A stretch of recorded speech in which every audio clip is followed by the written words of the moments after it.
Hey everybody, this is Mad Matt Carter. Thank you so much for watching the AIWF Network YouTube channel as well as the AIWF Ringside Wrestling channel. If you like what you see, please do us a big favor. Hit that like button, hit subscribe, and ring that bell to get notifications every time we post new videos on both our channels. It means a lot to us, and thanks a lot for watching once again. Secondhand Heroes and Home for Wayward Villains is a comic book shop and gaming store that also features Magic the Gathering and D&D. Located at 18184 Leesville Road in Evington, Virginia, Secondhand Heroes is your one-stop shop for you to get your nerd on. Open 7 days a week at 11 a.m. They don't close until the dice stop rolling. They buy, sell, trade, barter, and haggle, specializing in collectible toys, both vintage and modern, comics, Magic the Gathering, video games, console, and arcade cabinets to play, all set to free play. Host your game night with us, Monday night D&D video game competitions, and so much more. Something for the collector and gamer in us all.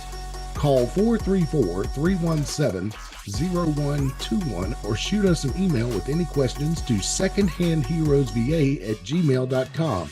Note, secondhandheroesva@gmail.com. That's 2ND, handheroesva@gmail.com. Come game with us.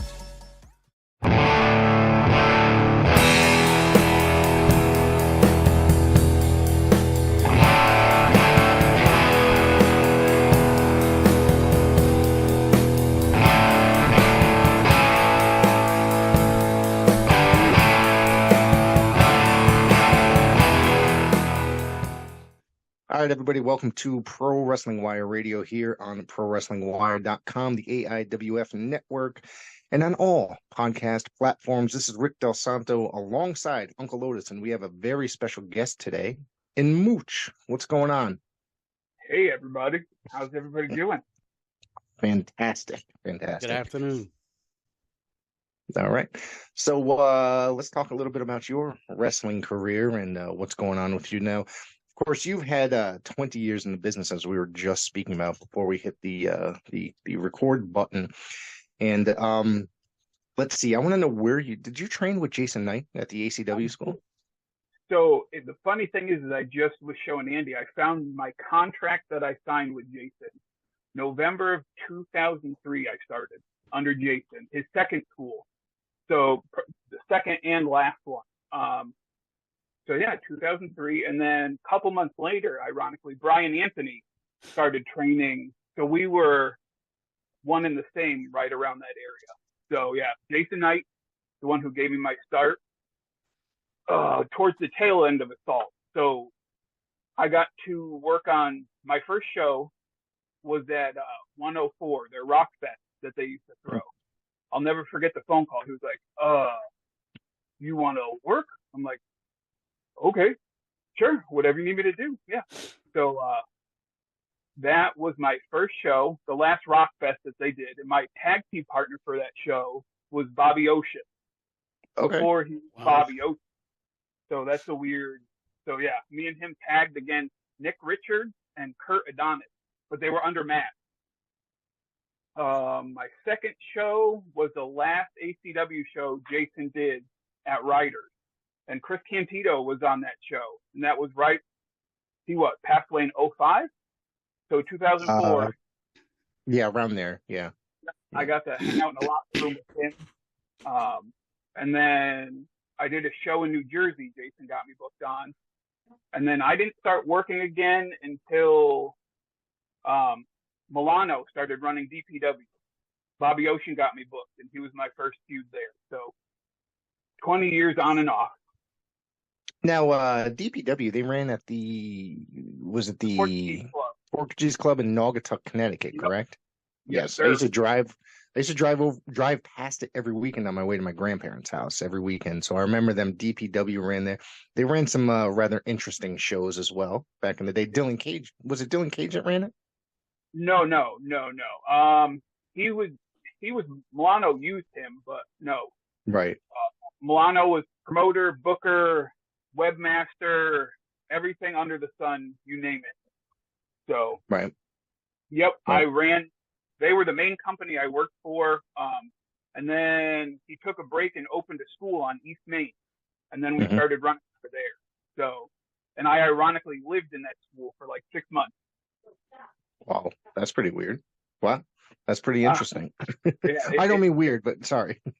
yeah, I was like, hey, I would help clean up before the shows, set up before the shows, help train the guys. Yeah. So that's where my training was very old school too. I would learn as I went to shows too. Right. Back in the day, I would get in the ring with everybody and anybody. So even now, I'm still learning. Who else was around that time? Like there was there was obviously Ron Zombie was around, and I So know that Jason brought in guys like Balls Mahoney, a lot of ECW alumni, around that time too. yeah, so like I said, when Jason ran the last two assault shows, I got Candido was the one he brought in, and then when he went to help Mike, um, Mike brought in guys like Wagner Brown, Slick, Mhm. Zombie, Luis Ortiz, Alpha Junior. Uh, that's really all I could remember. And then yeah, he did bring in Ball, but yeah, Hamrick. But then Mhm. at some point when we transitioned to the school, he tried to keep it local, not so much big guys. He Right. would give anybody, yeah. So that was my main company. And then I worked for CTWE when they started up. Uh, I did some stuff in Maine. Where else? When Doc ran EWA the first time, Mhm. I was there. I did a couple of shows for Power and Glory Wrestling. That's where I met Andy Sweet. I was all over the place. Now, Power and Glory Wrestling was Roma's first company and school attempt at a school and company, correct? Now, I remember they also had local TV. Yeah. So ironically, he wasn't involved with the company so much. I believe that was a Brian Anthony thing. Okay. So the company was Brian Anthony's, I believe. I may be wrong. But then, yeah, they opened a school with Roma, and then that started bringing in those guys. Yeah, I remember them running shows at one of the high school in the community in New Haven. Yep. I think like Tito Santana would be at one of the shows, Stevie Richards, stuff like that. Yep. They'd bring in some guys, and they would pack a pretty good house. It was a lot of fun back in the day. And like I said, one morning uh, I guess came across the television just flipping through the channels one Saturday morning, and it was like a 30-minute program, and it was I think it was very well put together for a localized wrestling program. Yeah, it was. And two, I learned a lot from Milano because he used to do that for Jason. Jason, ACW was on the public access stuff. Right. And then he would do, when DPW was doing their thing, he would do like a web only. But I believe, yeah, I almost worked for CCW. Almost. Okay. Yeah. I was very loyal. I tried to get over in one company. That was always my downfall. Stick with one place and get over there. I didn't like to travel, and everybody was like, "Oh, you need to travel," and I'm like, "I guess." Well, if you want to make money, you got to, try to branch out everywhere, really, Yeah, money. So, because I'm sorry, I was going to ask, is that the reason why, like, now I see you at, Paradise Alley rather often? And is that kind of, you've got some loyalty there with Paul and Mario and the guys? So, ironically, I want to say it's been like about 8 years ago, prior to me moving to Florida, I was working for, Paradise Alley was the last company I worked for before I went to Florida.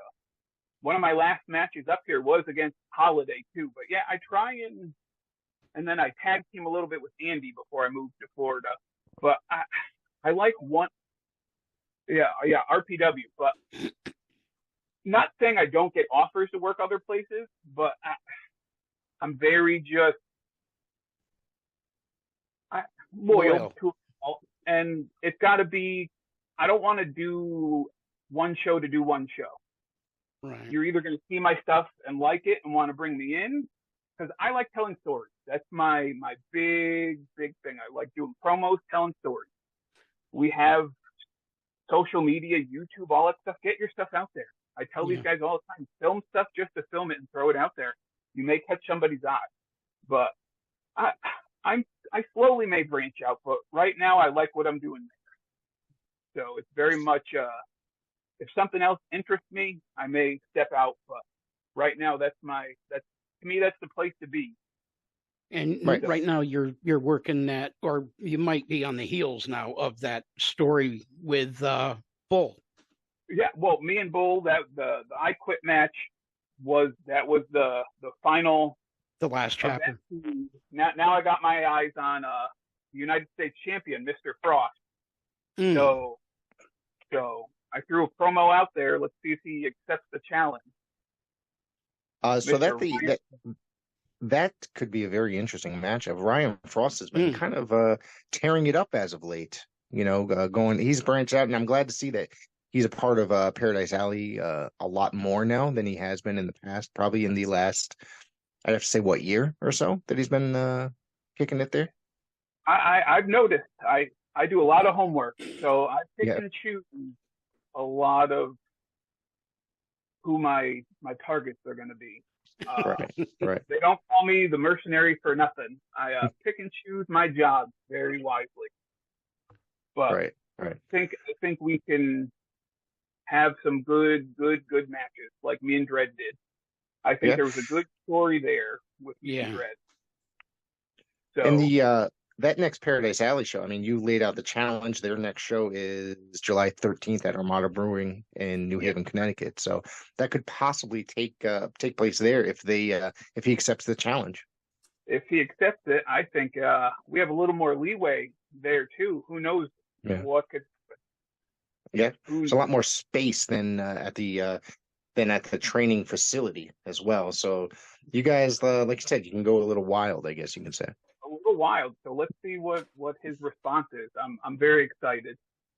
Yeah. I have my eyes on a bunch of other people too. But oh, really? You want to care to share? You want to share? Go through that list a little bit. Let's see. I'd like to take another crack at Bloodsaw. There's always Bobby Ocean. I worked with him on and off throughout my career. I think he's a lot of good hands out there. Bloodsaw, Bobby Ocean. There's a lot of young guys too out there that I see that I'm like, let me get my hands on them. I could tell a good story. There's a gentleman sitting on my couch, Mr. Andy Sweet, who we've never worked. So when he's good and ready, maybe down the road we can plant some seeds with that. But yeah, Sunset Steve, I like to. Sunset Steve, he's a guy I'd like to get my hands on. There's a lot of. Do you think that now would be a good time to maybe put that challenge out to Bloodsaw, because maybe you could get a shot at that AIWF title? Yeah, let me focus on Mr. Frost and maybe that United States title out of his hands. But my door's always open. Whoever wants to knock on, come knock. But now, recently, we got to witness you make a debut for another company. Before we can go back to Paradise Alley and other stuff shortly, but we just saw you. You did a double shot actually recently. I guess in the last, what was it, a month ago? You worked Tattoo, and then you in a four-way. You debuted in a four-way, and then flew down to Paradise Alley to work another match. I believe that was with Dredd as well. Yeah, that was a street fight with Dredd. But yeah, Tattoo. It to me that. They got a feel of they could be something good. Yeah. And while I was in Florida, I got to work in a 6-sided ring. So those are always fun. But yeah, hey, we'll see what comes of that. Like I said, I reached out, and those 3 other guys I shared a ring with too, they were all great performers. So I think we told a good story there too. And like I said, my door's always open. If you want to use me, I'm right here. If I remember correctly, Jorge Sante was in that match, correct? Didn't he make his Tattoo debut as well in that four-way?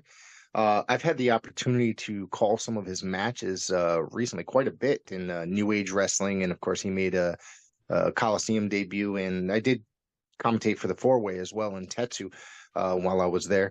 And I got to tell you, he is an outstanding performer. He really is. He is like a wrestler's wrestler. He's been doing it also over 20 years, and he also is an instructor at a wrestling school, excuse me, which right now slipping my mind. I do know it. But what would you think about doing a one-on-one with somebody like him? So you read my mind. He's got a great look. Everything about him yells, "I'm a professional wrestler." So hey, like I said, we got to touch a little bit in that match. So we'll see. Maybe. Yeah. Yeah. Go ahead. Artis, you got anything? No, I'm actually absorbing because I've not had the pleasure of talking with Mooch really at all. And so, to be able to sit here and to listen to some of the stories and things that he's telling is just, I'm a little bit, smarking well, maybe more marking than smarking, right? So it's funny that... Go ahead. Sorry. So it's funny that you speak of New Age. So years ago, I worked for them when it was New Age old time wrestling. Right. Under Richard Blake. I was doing a different character then, but yeah, I worked for him. I'd be open to, I was thinking about reaching out to him maybe. Like I said, I extend the olive branch, but I want to tell stories. So if you're going to bring me in, I'm not saying I'm like this worker that needs, but let me tell a story. Let me work somebody. Not opposed to doing one shots or this, that, the other, but I like telling stories. Let me be creative. So you're very old school in a way, yeah. And that you want to tell stories as opposed to just, certain companies will just have matches and then they don't extend it to, they don't give you a reason to come to the following show. You know what I mean? You're telling stories and it makes you say, hey, I want to buy a ticket for next month's show or next week's show, what have you. So you're more interested in just being out there, being a character and giving the fans something to hold on to and to show up, giving the fans a reason to show up to a show. Exactly. Unless you're doing like a super show to where you're like helping promote other companies. I don't not saying your whole card has to be filled with stories because that's very time consuming, but at least give them something. You know what I mean? If you're going to do matches, that's tricky too because you have to put on matches that are going to draw the people in. Right. So not saying I'm some superstar that I'm going to bring 1 million people, but if you let me sink my teeth into something, like I said, I think me and Dredd told a good enough story to where people were interested.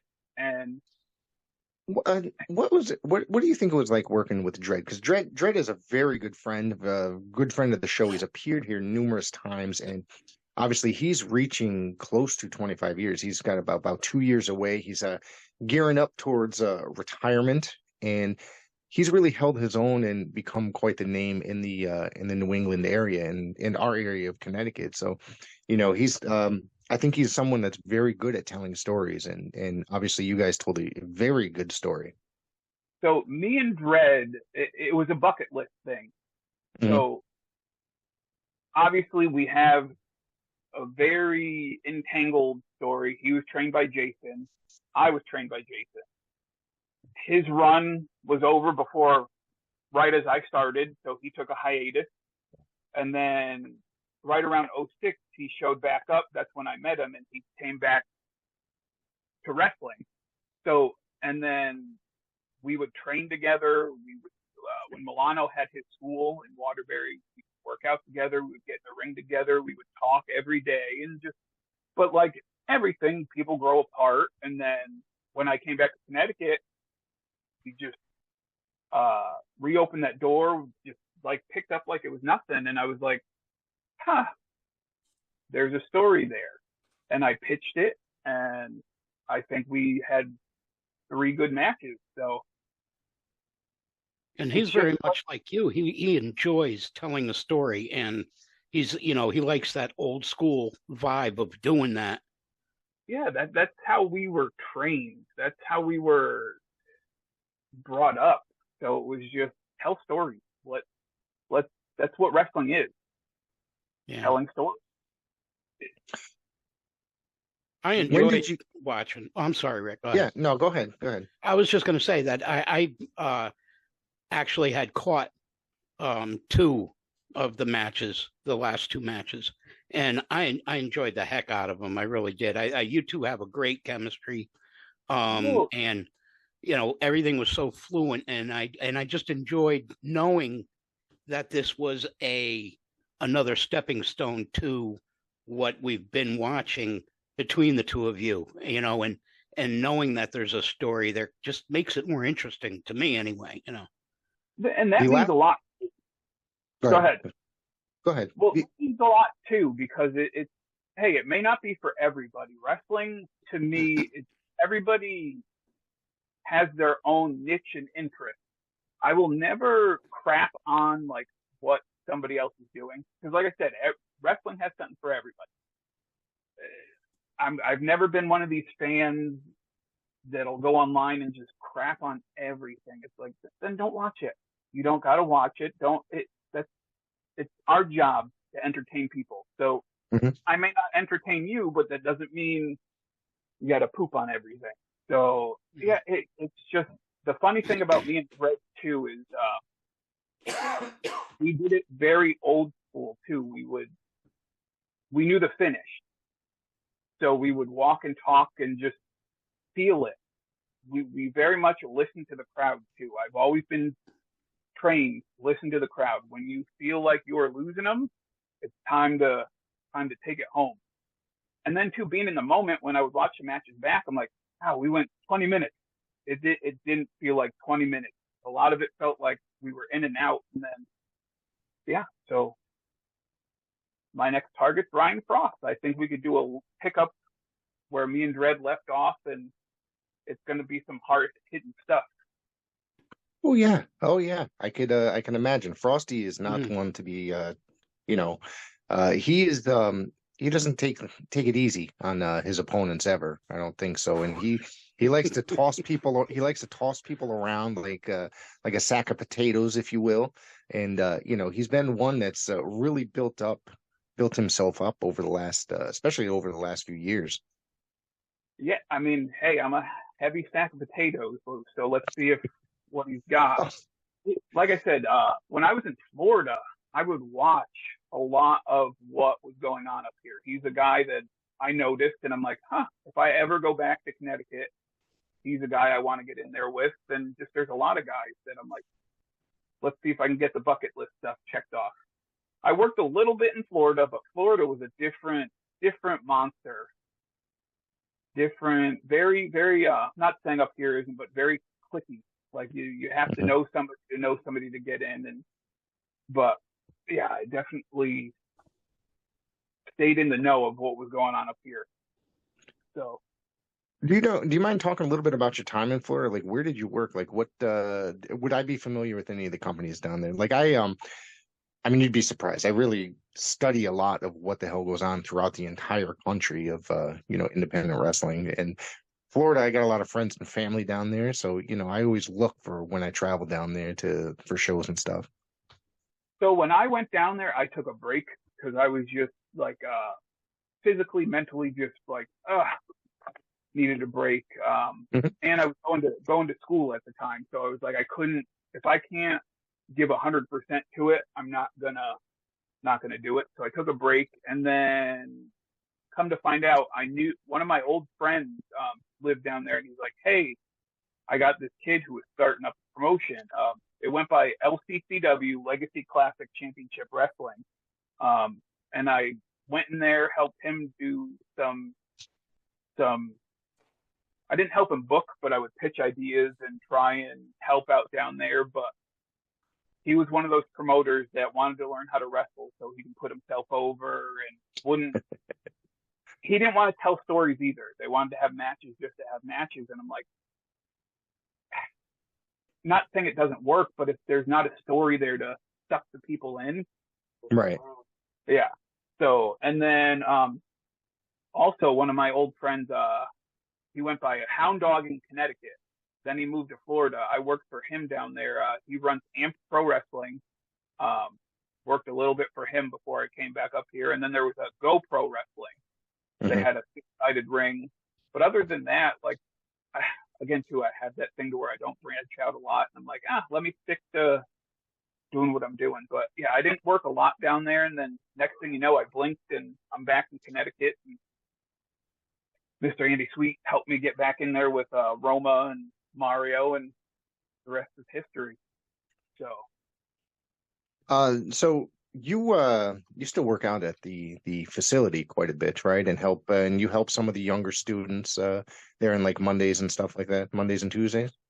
So I used to go a lot on Tuesdays, and then slowly it switched to Wednesdays, but mainly Saturdays now. Okay. Because it's a smaller it's a smaller class, and that's my favorite part now. Getting to help the younger guys. I like it when they get it, when you see them get it, or you can help. Hey, don't try it this way.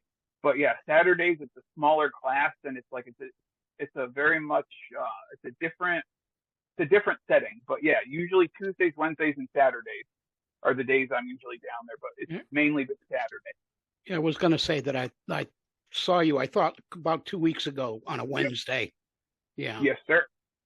That's where I feel at home. I enjoy training. One of my favorite things. Once I walk through that door, I shut off the real world and I get to just get in the ring and train and help the young kids. That's, like I said, that's my favorite part, just helping them get it. Yeah, like Andy said, it's very much giving back to. Right. I go down there on Monday nights sometimes, and I hang out with my good pals Mario and Kevin Sabin, the Enforcer, and we shoot the shit, and I get to watch some of the guys train. It's a lot of fun. I've met a lot of great young people that are in there training now. Some newer guys, Of course, there's guys like Sunset that still go there and work out, and that school has birthed a lot of really great people. And really, I guess guys that have really made their mark in the last few years, such as like Holiday and the Miracle Generation and the Haven and stuff. So, as far as like the newer, younger students, is there anybody that you have your eye on that you think that can break out of there pretty well? Just stole the question out of my mouth. Thank you. I think a lot of the talent that has been debuting at the brewery shows, I think they all have a lot of great potential because too, they're always asking questions. They're always trying to get better. So I just think, and there's even a lot of newer guys now that I think a lot of the guys they put out are all trained the right way. So it's just, right. I think give them time to stew and brew and they'll get it. They all have it. And I think there's a lot of them that I'd like to get my hands on and work with. Because too, even when I go down there, I like getting in there with the veterans because it pushes me too. Because once you stop learning, that's why I walked away years ago. I just was like, I don't need to learn anything, and had that attitude. And I was just like, I'm good where I'm at. And I was like, time to walk away. But yeah, I go down there. I'm one of those guys too that I don't mind taking bumps with the younger guys too.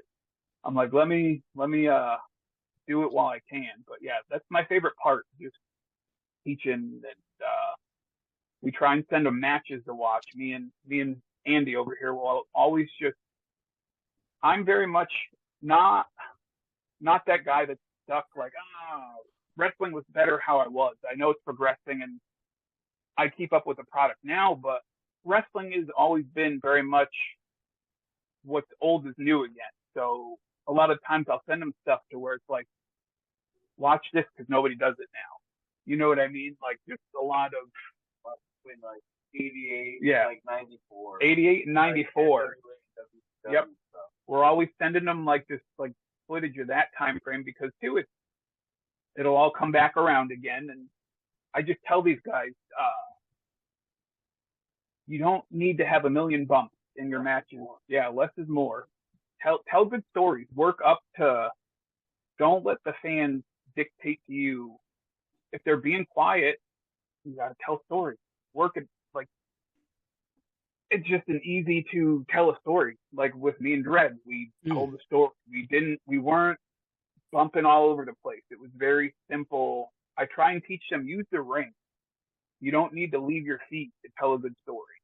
So I'm always trying to tell them slow down, work up to your big stuff. Don't feel like you need to get every single thing you have in your playbook out in one match. Because I always tell them this: how many times are you gonna pay to see a magician do the same tricks before you're like, it's the same thing over and over again? Save stuff. I don't do the same moves every single match. Pick stuff, choose stuff, save it for a good time to pull it out. Because if you do the same stuff over and over and over again, everybody's seen it. When you have the same matches, it's like, why am I going to come watch you have the same matches over? But then when nobody does it for a while and then somebody brings it back, to like, oh, I remember when. Yeah, like, they get excited. I could do a moonsault. If I did a moonsault every match, it wouldn't mean half as much to where when I randomly pull it out. That's something that you mentioned, that with the people doing the same thing over and over in every single match. That's something that's very much the formula of modern wrestling. Like you go and watch stuff that's on TV, like say WWE, AEW, and what have you. It's like literally every week it's the same matches over and over. A lot of times they're wrestling the same exact people. And when Rey Mysterio is going to hit the 619, there's always that setup. You know what I mean? There's always a setup every single match, and to me, it's just it's too much of the same formula over and over, and it's kind of upsetting in a way. And it's back in the day, wrestling was not nearly as predictable as it is today. Today, it's a little bit too predictable because of that same exact formula. And as you were saying, that's my favorite line that I use when I describe professional wrestling, is that less is more. It's that because if you keep doing the same thing over and over and just keep you're just doing it for pops, basically. You know what I mean? It's like you really don't know how to feed the crowd the proper way, I guess. You know what I mean? And also to feed off the pop, you're going to eventually stop getting those pops. And then exactly. You're gonna panic. And then, so I feel like that's the problem with how crazy wrestling has gotten too, because we need that reaction. They just high spot, high spot, high spot, high spot. Right. And it's cheap. It's very much a cheap go-to, not crapping on what anybody does, because they're all great performers and athletes, but it's like, then I watch. We've all done it before.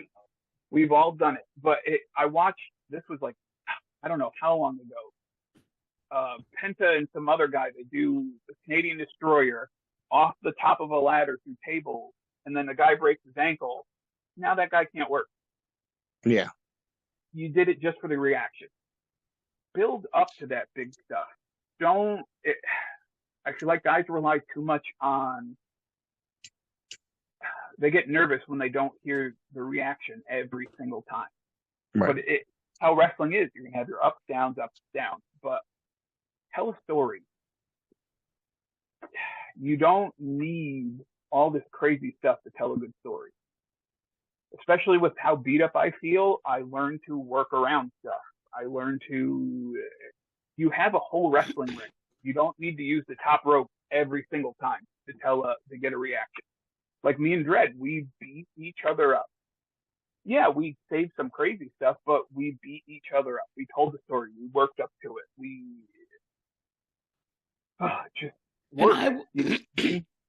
I would think that, when you're telling a story, it would bring fans back more than just a big pop, because some big move that gets a big pop, because when you're telling a story, you're left hanging.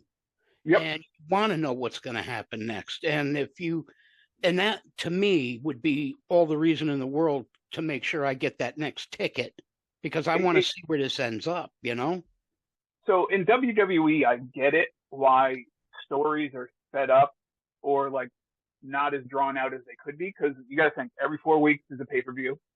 and Mhm. then but, and then too, I think fans, some of them are preset to WWE matches to where, how long is a match on Raw or AEW?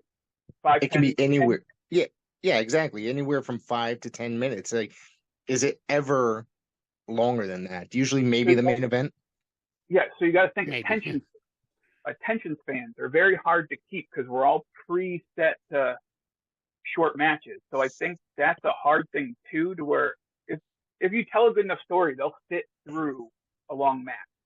But indies, like right now, it's easier to tell those stories because you got once a month you could tell those stories.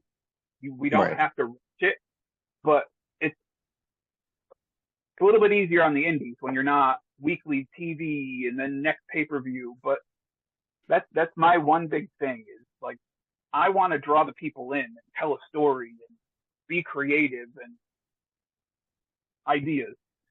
To where too, not every fan is going to be into that. They want that quick, 5 minutes, match is over. But Do you think I that's something that came into play? Wouldn't you say, like during possibly the Attitude Era, like that, like they just kept doing a lot of fast-paced stuff, and that, like Russo and McMahon just kind of trained the fans in a way like that. That's how I feel personally, because I believe, yeah, I want to say it started then. You saw the precursor to it, because you got to think when WCW and WWE were going head to head, every month they would add a new pay-per-view. right, So then it was every 4 week pay-per-view, every 4 week pay-per-view. So storytelling got weird, especially I want to say probably mid 2000s, right around 2010 too. There weren't really anything. Every 4 weeks, story was over. Every 4 weeks, story was over. So sometimes, I watch WWE and AEW in clips now. If I see something that's interesting, I'll watch it. But I've never watched a full AEW show or pay-per-view. Yeah, everything's in clips now for me. If something's interesting, I'll go back and watch the whole thing. But Now, yeah, would you say that that's a lot to do with because of TV? Because I know that the attention span of somebody watching TV is Yep. in small increments. They don't. It's not as involving, really, in my point of view. And maybe that's the reason why, like, if I watch Raw, you got a 3-hour show. Mhm. You take away maybe 40 minutes worth of commercial time. You still got, over 2 hours. And yet in that time, they only have 4 or 5 matches. And like, where does it go? That's what's hard too. Even as a kid, I would watch when Nitro went to 3 hours. It would be, I would watch it for what I wanted to watch and flip back and forth. Even now, I feel like people are going to watch what they want to watch, but now everything's going to streaming. I don't have cable. So now too, I will watch clips and then wait till it goes to Peacock or wherever I can find the matches to watch. I just think I'll give WWE credit. I feel like they're turning a corner with how they're doing things, and things are getting more interesting. It's just AEW, to me, it's like car crash TV, to where it's like they'll have like a good story, and then it's just back to just and that's a real shame, really, because you think about it, it's like if you look at the roster, they have quite the amazing roster, like talented roster. There's so many great guys in there. They really sign. It's kind of like a dream in a way. Like they're signing every big international talent, every bigger independent talent, and it just doesn't seem like, in my opinion, I've kind of given up on the product well over a year ago. I mean, I'm watching clips now, but it's usually the clips they post, I'm like, Jesus Christ, I can't finish it. But it's like, and it just seems like they're like you said, car crash TV, and it's like in my personal opinion, I've been watching wrestling over 40 years. I feel like I have the right, the right to give my opinion on it. And it's not very good. They had all the potential in the world when they first started, and for about the good 3 years, they had a pretty good run. They had some things to work out. It wasn't like a perfect television show, but over time they got better. And then over the last year and a half, it just kind of tanked. And it's there's certain guys that have been on TV way too long or shouldn't be. And I think there's a lot of egos involved. And I think some of the talent there has way too much creative freedom.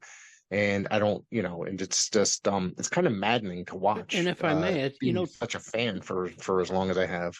Yeah, and the way you said how, first Moot said about the car crash TV, it's almost like that they, like you said, they're bringing in all this international talent, but then it's almost like they don't have any kind of story to give them. They don't have anything to really, it's like they got too many talents for what it is that they've got in their head to do with them. And so they're doing these little, snippets here and there and these car crash type of matches. And it's like they're really going nowhere. Yes. So I actually don't really watch much AEW anymore either. So you want to know why they were good in the first 3 years, in my opinion?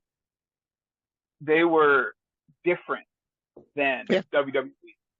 They were going to be different. They had small enough, a decent roster where they could tell stories with guys. And I feel like that roster, they were just signing people to sign them. Then you would see them for a couple weeks and then you wouldn't. When you have so much talent, it doesn't help anybody. Luckily, I feel like when I was growing up, it was WWF, WCW, and then ECW. Where you only had 3 places to work. Yeah, you can go to Japan, but now I feel like there's so many places to work that you don't need a million guys on your roster if you're only going to focus on the same handful of guys. But that gets repetitive too. But now you got WWE, you got AEW, you got MLW, you got Impact, you got NWA, which I was a big fan of them up until like COVID. Then I feel like when they started messing with making the product, but not saying I wouldn't like a job, but I'm a gigantic NWA fan now. During COVID, they really seemed to tank. They tried to, and it's, I hate to be so judgmental because the NWA, there's a gigantic history there, and I've been an NWA fan since I was a little kid. And through its different iterations over the decades, and it had a lot of potential to become a gigantic thing for the first few seasons of the television. When COVID hit, they tried to keep going by doing a lot of online streaming type content, like a lot, I guess, podcast with the stars that they have. And then they went into this gigantic hiatus until things started to clear up, and then the public started to open back up again.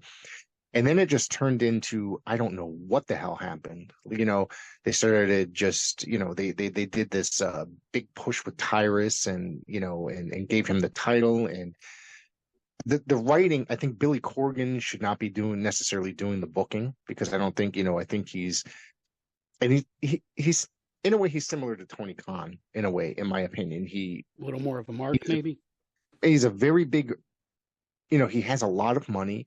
And he just, he's just bought a wrestling company and he's just booking things to book things. And sometimes it's like watching a bad indie sometimes. Some of the talents that he signs. Now, I'm not going to say, because he has signed one of our local talents in Wrecking Ball Legursky, and I'm glad to see him on my television each and every week. I think it's, good for him. And it's just amazing to see like how you can take such a name as those 3 letters and just kind of, I guess, put it through the shitter in a way. When he strayed away from, I get things got to progress, but yes, he really had the niche of making it feel like the original NWA. Yeah, the old studio TV. Yeah. Once you started to stray away from that, and like, to me, that's when it lost its like, it's luster. It became just like another, Yep, another glorified independent promotion. To me, Right. it like had something special. It was the tradition, the NWA. You felt like, oh my God, I'm watching the Right. 1980s NWA. But then when it's almost like he started to veer into like a bad version of ECW with it. You know what I mean? Like the Yeah, dark absolutely. things, like it's just like you had something. You had that audience that wanted to see the wrestling, and you made your belt mean something. You know what I mean? And it's just, again, too, I became a fan of Nick Aldis during that It's run. great. Just Yeah. like that whole thing, and two, I enjoyed like the NWAs and the MLWs because they were an hour, and I think they told great stories in that 1 hour. Where a lot of companies have 3 hours, and it's just so much stuff packed into. See, that's the reason why I like watching, say, the NWA and MLW, because it's an hour. When we were growing up, wrestling TV was an hour. Now every show just about is 2 hours, 3 hours, and it's a lot to take in, and especially starting 8 at night, you know, ending at say 11. And a lot of us have to work early in the morning. You know what I mean? It's just they put too much on the fans making those shows so long. You know what I mean? To sit there and try to contain everything in those 2 to 3 hours. Yeah, it's like I said, I haven't sat down. And two, there's as to when I was growing up, there's so much wrestling out there that it's just Every night of the week now. Every Yes. single night of the week.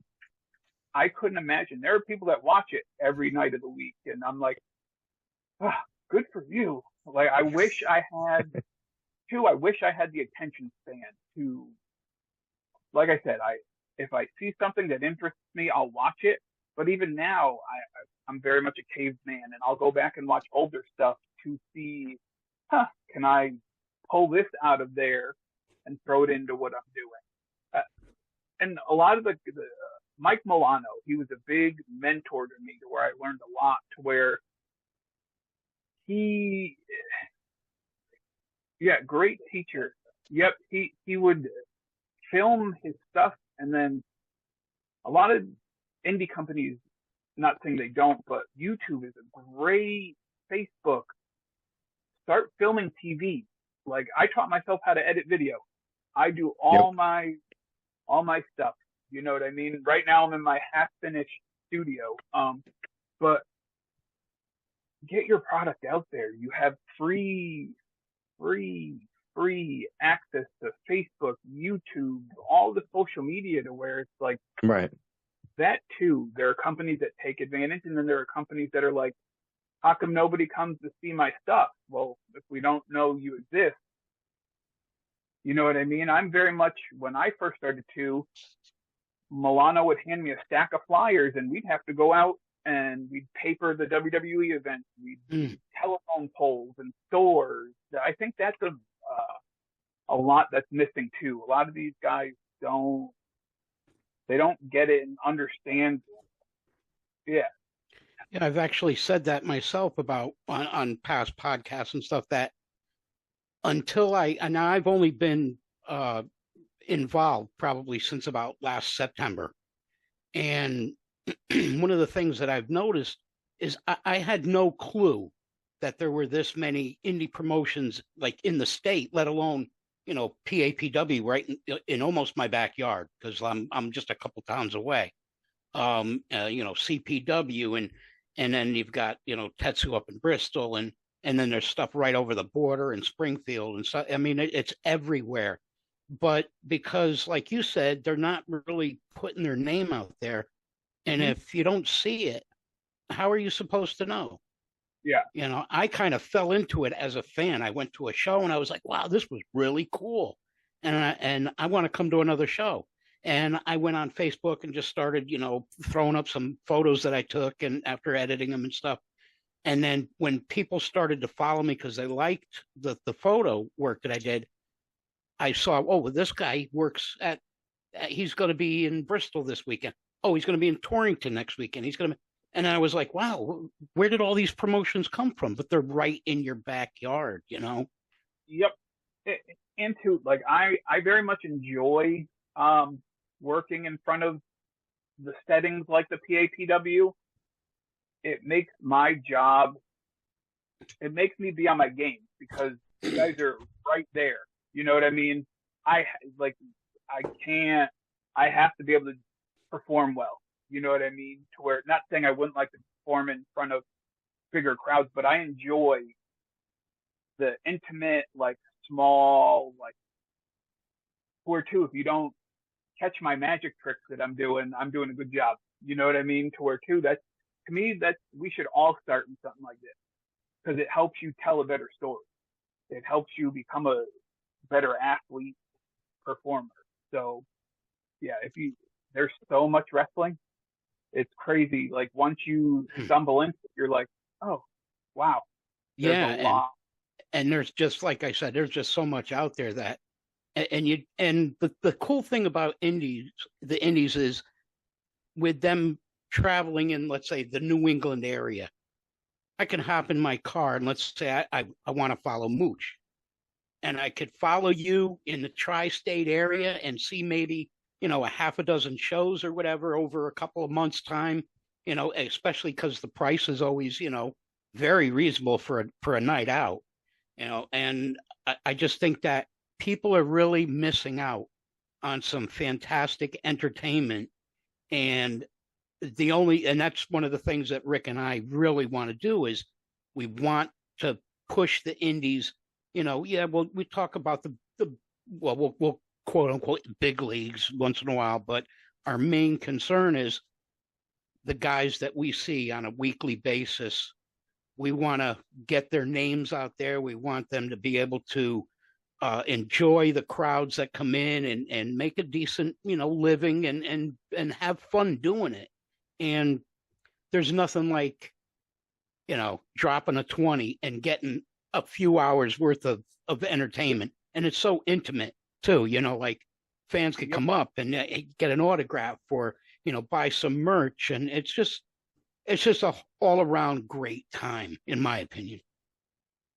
It very much is, especially when like the indie wrestlers are very much, they appreciate the fans.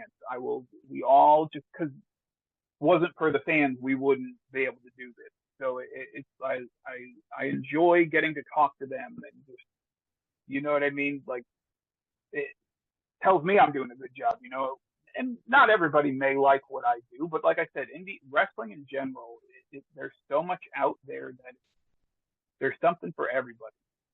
I've never understood going on a message board or social media and just like, why crap on it?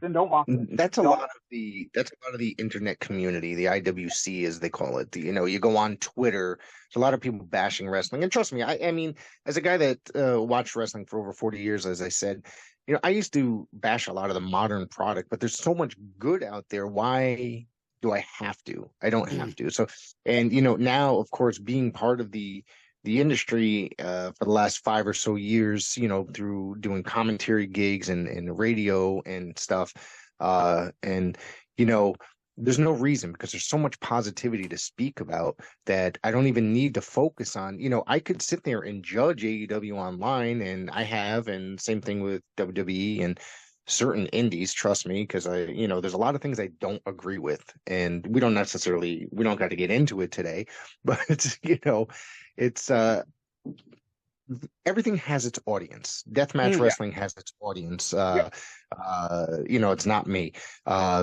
Intergender wrestling has its audience. That's not me. But if you want to go watch that, go ahead and watch it. I'm more so a fan as traditional professional wrestling, and that's it, you know, and it's a lot of fun. Don't get me wrong too. I don't mind when people critique online and go, hey, I do this differently, but I'm more talking about the people that are just like, this guy, this. Yeah. I don't know. But I just don't like the people that just like crap on the performers. Like they're just doing their job. You know what I mean? Because it's Some not have- necessary. Some have more input than the others, but like, yeah, it's just don't watch it if you don't like it. Absolutely, absolutely. We're going to be wrapping it up in just a minute, so I just want to know. I want to thank you first off for making this appearance. I'm glad we finally got to get this done. Finally, after over a month of trying to get it done, and all the technical difficulties and our time, finally matching. Is there anything that you want to throw out there, and is there anywhere you want to tell everybody that's listening and watching where they could find you? Yeah. So I got my YouTube channel up there. You could search Chris Mooch Wrestling. I have Instagram, and then I have my Facebook, and then I have my wrestling Facebook. If you type in Chris Mooch or the Red Devil, I most likely will pop up. But yeah, I'm trying to get that Instagram audio, or that not Instagram, my YouTube audience up, because I just try and get as much of my content up there as possible. So it's like I have a lot more stuff I'm going to be throwing up there, but I try to put all my promos, everything I cut, up on the YouTube. All right. Otis, you got any closing comments? Other than I would really like to do a potato with Mooch at some point. That would be a lot of fun. Or maybe a exit or enter interview at one point at one of the shows that you're at. I'd be honored. Yeah, just like I said, I'm very anytime anybody wants to do anything, just let me know. I'm open to. I know my character doesn't seem very approachable, but when I turn off that switch, this is what you get. So I enjoy talking wrestling, and yeah, anytime you want to grab me, just grab me. Absolutely. We're gonna have to have you back on sometime soon. Yeah. We definitely. All right. Just let me know. Absolutely. Let me throw out one more thing. For anybody that's looking to get into business, please come down to Paradise Alley. You got great trainers in Mario and Roma. Holiday stops in. You never know who pops in. I'm down there. So yeah. Yeah, so you'll get a lot of knowledge from a lot of different people who are at all stages of their career and life in wrestling. So check them out. Absolutely. And Paradise Alley Pro Wrestling, probably one of the finer institutions when it comes to training professional wrestlers. You're Pretty Paul Roma, former WCW Tag Team Champion, the legendary Mario Mancini. Look at that Power and Glory shirt that he's wearing. It's a beautiful. That's awesome. That's a beautiful shirt. So yeah, you can't get any better. And you're going to go in there, and Roma is probably one of the finer teachers. He might be a little rough from what I understand, but this man was very successful in his career, and he teaches some of the finer things in professional wrestling. Yes, sir. All right. I want to thank you again for coming on. And don't forget, everybody, check out ProWrestlingWire.com. And go ahead and check out Chris Mooch over there on YouTube and all social medias, and subscribe. Thanks again for coming on. Thank you. No problem.